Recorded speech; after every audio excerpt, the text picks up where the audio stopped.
Laser and optics 8th semester. इसमें आज हम सेकंड टॉपिक डिस्कस करेंगे, interaction of radiation with matter. सबसे पहले हम बात करते हैं इसमें इंट्रोडक्शन। उसमें हम बात करेंगे क्वांटम नेचर ऑफ लाइट। और क्वांटम नेचर स्टार्ट करते हैं प्लांक्स थ्योरी से। According to Max Planck's, the light composed of three bundles of energy और पैकेट्स। प्लैंक्स के मुताबिक जो लाइट है ये बंडल्स की सूरत में या पैकेट की सूरत में ट्रैवल करती है। इससे पहले जो क्लासिकल फिज़िक्स थी वो ये कहती थी कि लाइट जो है वो कंटिन्यूस है। अगर हम ग्राफ ड्रॉ करते हैं इंटेंसिटी डिस्ट्रीब्यूशन का, इंटेंसिटी वर्सेस वेवलेंथ का, तो इसमें हमें लगता है कि ये कंटिन्यूस नेचर है। इस जैसे जैसे टेम्परेचर हम बढ़ाते जाएंगे वैसे वैसे इसकी एनर्जी जो है वो बढ़ती जाती है। इसका मतलब है कि टेम्परेचर का इनफाइनाइट हो जाए तो एनर्जी भी इनफाइनाइट हो। लेकिन ये क्लासिकल थ्योरी फेल हो गई जब एक्सपेरिमेंटल रिजल्ट ये शो करते हैं कि जो जो लाइट है, जो रेडिएशन है इलेक्ट्रोमैग्नेटिक, वो कंटिन्यूस नेचर की नहीं होती बल्कि नॉन कंटिन्यूस। क्योंकि ये वैल्यू पहले बढ़ती है, इंटेंसिटी की वैल्यू बढ़ती है, एक ख़ास पॉइंट पे पहुंचने के बाद ये कम होती है, तो ये एक नॉन कंटिन्यूस फैशन है। इस प्रॉब्लम को सॉल्व करने के लिए मैक्स प्लांक्स ने ये सजेस्ट किया है कि लाइट बेसिकली चूँकि बंडल्स की सूरत में ट्रैवल करती है या पैकेट की सूरत में ट्रैवल करती है, तो इस वजह से हम ये कह सकते हैं ये नॉन कंटिन्यूस है, तो हम ये कह सकते हैं कि ये कंटिन्यूस नहीं। इस तरीके से उस प्लांक्स को नोबेल प्राइज़ दिया गया इस वजह से।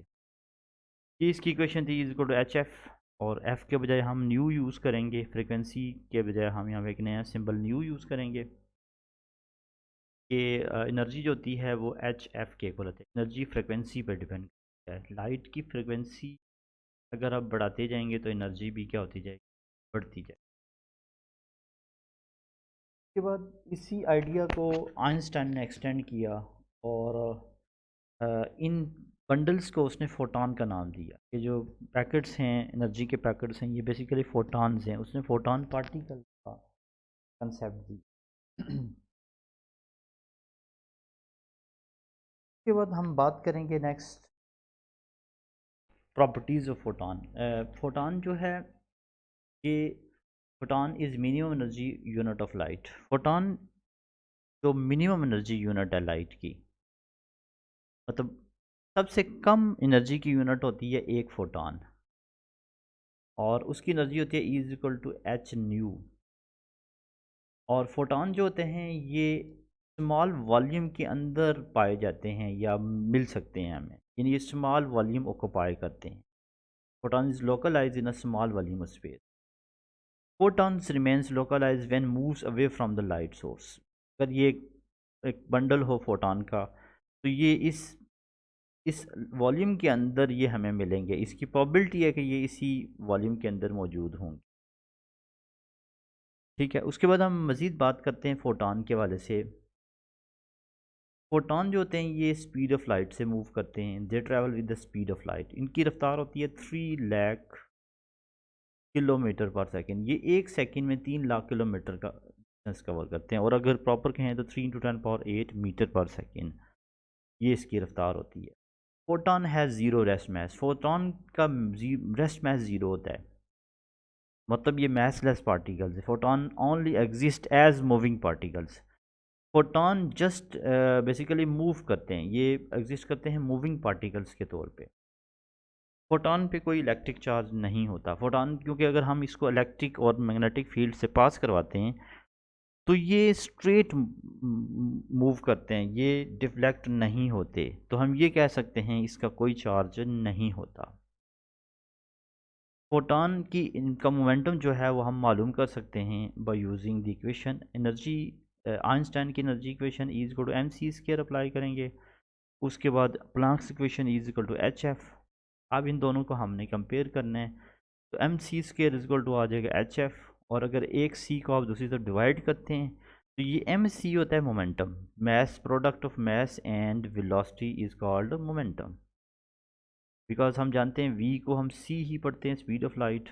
तो एम सी जो है ये मोमेंटम बन गया लेफ़्ट साइड, और एफ ओवर सी जो है ये 1/λ के इक्वल होता है, because V is equal to F lambda, या nu lambda is equal to C.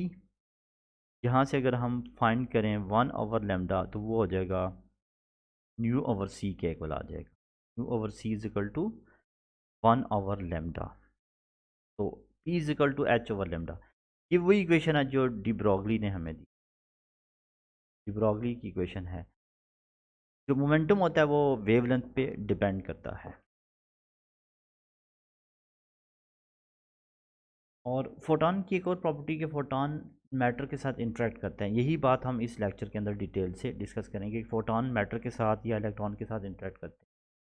Photon can be created और destroyed with natural process. Photon को नेचुरल प्रोसेस के ज़रिए क्रिएट किया जाता है और डिस्ट्रॉय कर सकते हैं। नेचुरल प्रोसेस से मुराद हो सकता है डीके प्रोसेस। अगर एटम डीके करता है तो हमें बदले में फोटॉन दे, या जिस तरह ब्लैक बॉडी रेडिएशन हैं, तो थर्मल अगर किसी बॉडी को भी हीट अप करते हैं तो उससे भी हमें जो रेडिएशन मिलती है, ब्लैक बॉडी रेडिएशन जो ये बेसिकली फोटॉन्स हैं, हीट रेज हैं, इलेक्ट्रोमैग्नेटिक कोई भी रेडिएशन है वो क्या होते हैं, फोटॉन होते हैं। फोटॉन खुद ब खुद कभी भी डिके नहीं करता, ये किसी भी एटम के साथ अब्जॉर्व हो सकता है, इलेक्ट्रॉन अब्जॉर्व कर सकता है इसको, तो ये खुद डिके नहीं हो सकता। फोटॉन की नेक्स्ट प्रॉपर्टी के photon is a particle and full of photon is wave. Photon basically हम ये कह सकते हैं फ्यूल नेचर रखता है। ये एज अ पार्टिकल भी बिहेव करता है, एज अ वेव भी बिहेव करता है। Intensity of photon is defined as the total energy passing per unit area per unit time. So intensity को हम डिफाइन कर सकते हैं, इंटेंसिटी होती है फोटॉन की एनर्जी पर unit area per unit time. और एनर्जी को हम कह सकते हैं, एनर्जी को हम प्लांक्स इक्वेशन के तहत लिख सकते हैं h nu which is equal to n into h nu. ये एन जो है ये नंबर ऑफ़ फोटॉन्स के लिए है, और अगर हम बात करें एन एच न्यू तो ये टोटल अमाउंट ऑफ एनर्जी आ जाएगी उन तमाम फोटॉन के ऊपर। ए और टी जो है ये एरिया और टाइम है रिस्पेक्टिवली। और इसके बाद हम बात करेंगे कि interaction of photon of radiation.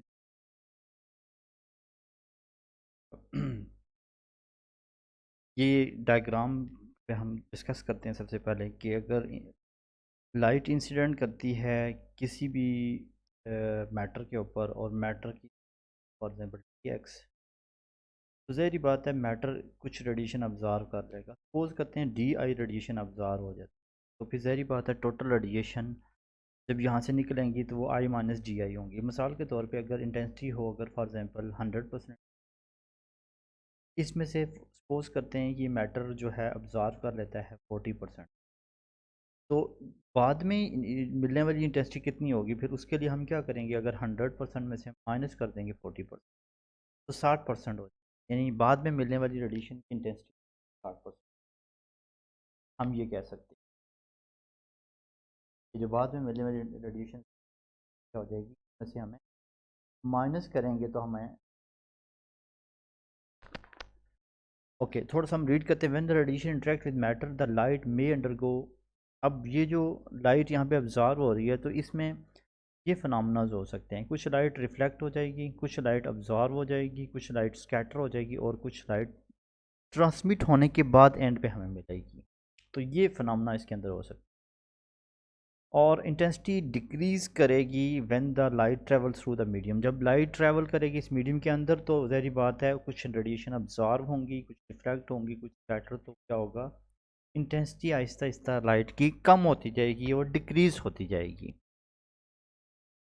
इसके बाद हम डिस्कस करेंगे beard Lambert law. Beard Lambert law जो है ये लॉ जो हमें इंटेंसिटी के हवाले से बताता है, जो लाइट मैटर के अंदर अब्जॉर्व होती है तो इंटेंसिटी हमेशा एक्सपोनेंशियली डिक्रीज़ करती है विद डिस्टेंस।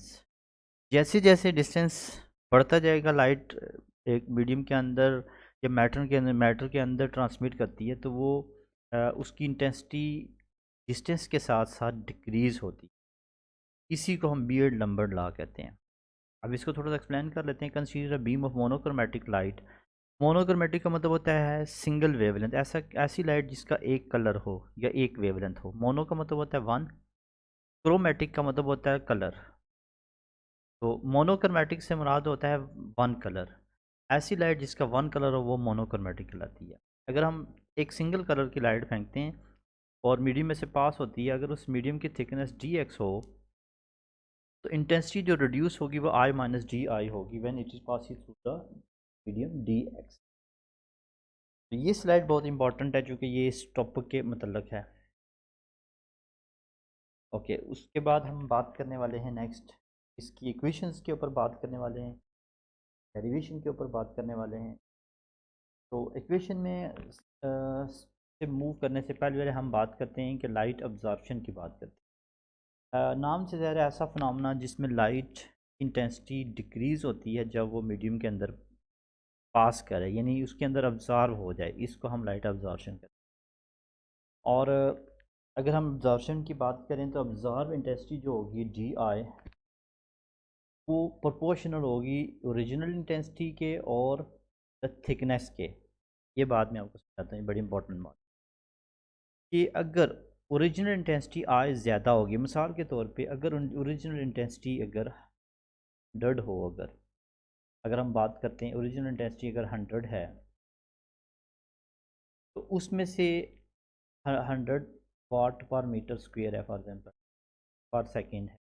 तो अब इसमें से जो लाइट अब्ज़ॉर्व होगी वो अगर 20 अब्ज़ॉर्व हो रही, तो अगर यही रेडिएशन इसकी इंटेंसिटी अगर 1000 हो तो उसकी जो लाइट अब्ज़ॉर्व होगी वो ऑलमोस्ट 200 होगी लाइट। इसका मतलब ये हुआ कि अगर ओरिजिनल इंटेंसिटी ज़्यादा हो तो अब्ज़ॉर्व होने वाली इंटेंसिटी भी ज़्यादा होगी। तो ये पहली बात इसके अंदर आ गई कि d I is proportional to I. Number two, thickness पे डिपेंड करता है कि जितनी ज़्यादा थिकनेस होगी, जितनी थिक मैटर होगा उतनी ही इंटेंसिटी अब्ज़ॉर्व होगी। इन दोनों फैक्टर्स को हमने कंबाइन किया है तो हम लिख लेंगे d I is proportional to I into d x. और प्रोपोर्शनलिटी साइन हटा के कॉन्स्टेंट प्रोड्यूस करते हैं और कॉन्स्टेंट है, इसको हम कह सकते हैं एब्जॉर्प्शन कोफिशिएंट या पाथ लेंथ बी इसको कह सकते हैं हम। और नेगेटिव साइन ये चीज़ शो कर रहा है कि लाइट की intensity with respect to distance क्या हो रही है, डिक्रीज हो रही है या कम हो रही है। मज़ीद इसकी डेरिवेशन करते हैं। पाथ लेंथ को डिफाइन करते हैं the distance covered through the medium is called path length. यानी पाथ लेंथ से मुराद के वो जो रेडिएशन हो कितना डिस्टेंस कवर करती हैं मीडियम के अंदर, और it is measurement of absorption of the medium. और ये मेजरमेंट ऑफ अब्जॉर्प्शन बताती है। फिर ये क्वेश्चन मैंने जस्ट दोबारा लिखी है कि d I is equal to minus alpha a I into. और इसमें हमने ये करने के इसको सॉल्व करने के लिए हम वेरिएबल्स को सेपरेट करते हैं। सेपरेट से मुराद ये है कि हम आई वाले टर्म्स को एक तरफ शिफ्ट करते हैं, ये आई इधर मल्टीप्लाई दूसरी तरफ जाके डिवाइड हो जाएगा और इसको इंटीग्रेट करते हैं। दोनों तरफ हमने इंटीग्रल अप्लाई, जब इसको इंटीग्रेट करेंगे तो ये 1/, आए तो 1/i का इंटीग्रल होता है log ऑफ आई, क्योंकि हम ये जानते हैं कि 1/x या 1/i का जो इंटीग्रल होगा वो होता है log ऑफ आई होगा।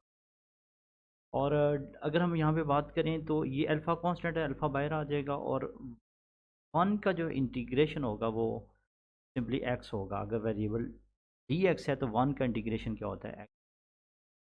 तो अल्फ़ा हमने कांस्टेंट बाहर लेके आए, माइनस भी हमने बाहर शिफ्ट, तो यहाँ पे ये डी एक्स नहीं बल्कि x आ जाए। Log of I is equal to minus alpha I into X plus C. उसके बाद हम अगर बात करें हमने सी की वैल्यू फाइंड आउट करनी है कांस्टेंट की। तो कांस्टेंट की वैल्यू फाइंड आउट करने के लिए हमें इनिशियल बाउंड्री कंडीशंस अप्लाई करनी पड़ती है। इनिशियल बाउंड्री कंडीशन जो होती है ना ये मतलब यहाँ पे ये इसको करेंगे कि हम x को ज़ीरो रखेंगे, यानी थिकनेस को ज़ीरो रखेंगे। जब थिकनेस को ज़ीरो रखेंगे इंटेंसिटी को हम आई नॉट के इक्वल करेंगे। तो चलें कहते हैं यहाँ पे आई की जगह हम आई नॉट लिख लेंगे और एक्स थिकनेस की जगह ज़ीरो लिखेंगे। जब यहाँ पे ज़ीरो लिखेंगे तो ज़ीरो को अल्फ़ा से मल्टीप्लाई करें तो ये टर्म ख़त्म हो जाएगी, तो यहाँ से सी की वैल्यू आ जाएगी, तो C is equal to log of I आ जाएगा। अब सी की ये वैल्यू उठा के आपने यहाँ पुट करनी है इक्वेशन नंबर 1 में।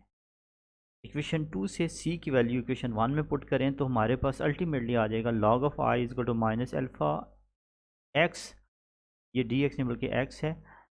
Log of I is equal to one alpha a x plus log of I naught. तो ये इक्वेशन हमारे पास एक बन गई। उसके बाद हम फर्दर सॉल्व करते हैं, फर्दर हम डिस्कस करते हैं मज़ीद। उसी इक्वेशन को अगर हम मज़ीद लिखें तो ये जो लॉग ऑफ आई दूसरी तरफ जाके माइनस हो जाएगा, तो ये माइनस होने की वजह से अब यहाँ पे माइनस का रूल लगेगा। तो हमें पता है कि log a minus log b जो होता है ये इक्वल होता है log a over log b, log a divided by. तो ये रेशो की इक्वेशन हम अप्लाई कर सकते हैं। तो log I over I naught आ जाएगा minus alpha A into X आ जाएगा। तो यहाँ से अगर हम दोनों तरफ एक्सपोनेंशियल फंक्शन अप्लाई करते हैं तो एक्सपोनेंशियल इस लॉग से कैंसिल हो जाएगा और इस तरफ एक्सपोनेंशियल फंक्शन का आ जाएगा power minus alpha A into X आ जाएगा। और यहाँ से आई नॉट को हम दूसरी तरफ शिफ्ट कर सकते हैं, आई नॉट उधर जाके क्या हो जाएगा मल्टीप्लाई। तो ये आपके पास एक इक्वेशन बन जाएगी I is equal to I naught E power minus alpha into x.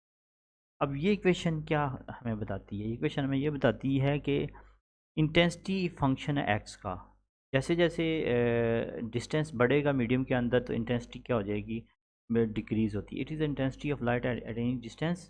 The equation shows that intensity decreases exponentially with distance x in the, जो जो डिस्टेंस कवर होगा मीडियम के अंदर तो इंटेंसिटी रिड्यूस होती जाएगी, कम होती जाएगी।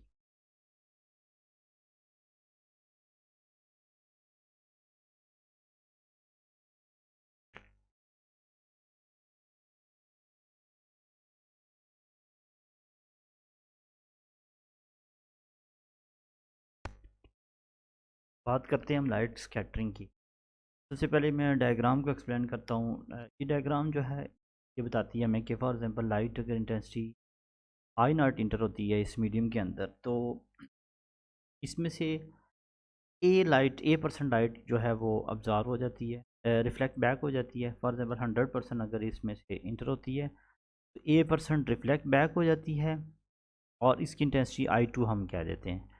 और बी परसेंट यहाँ पे इस मीडियम के अंदर अब्जॉर्व हो जाती है और जब मीडियम से ट्रांसमिट होने के बाद एंड पे जो बचती है वो सी परसेंट है। अगर इन सब को हम ऐड करें, ए परसेंटेज है दो रिफ्लेक्शंस जो कि अपर बाउंड्री से यहाँ से रिफ्लेक्शन हो रही है और सेकंड बाउंड्री से यहाँ से रिफ्लेक्शन हो रही है। तो ये इन दोनों की परसेंटेज मिला के रिफ्लेक्शन की ए परसेंट है।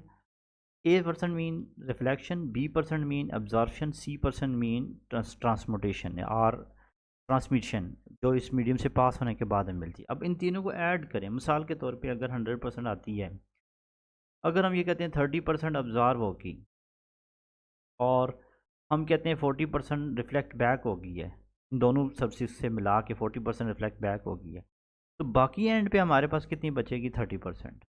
क्योंकि 100% होना है ना, तो 100 को 3 उसमें में डिवाइड किया है।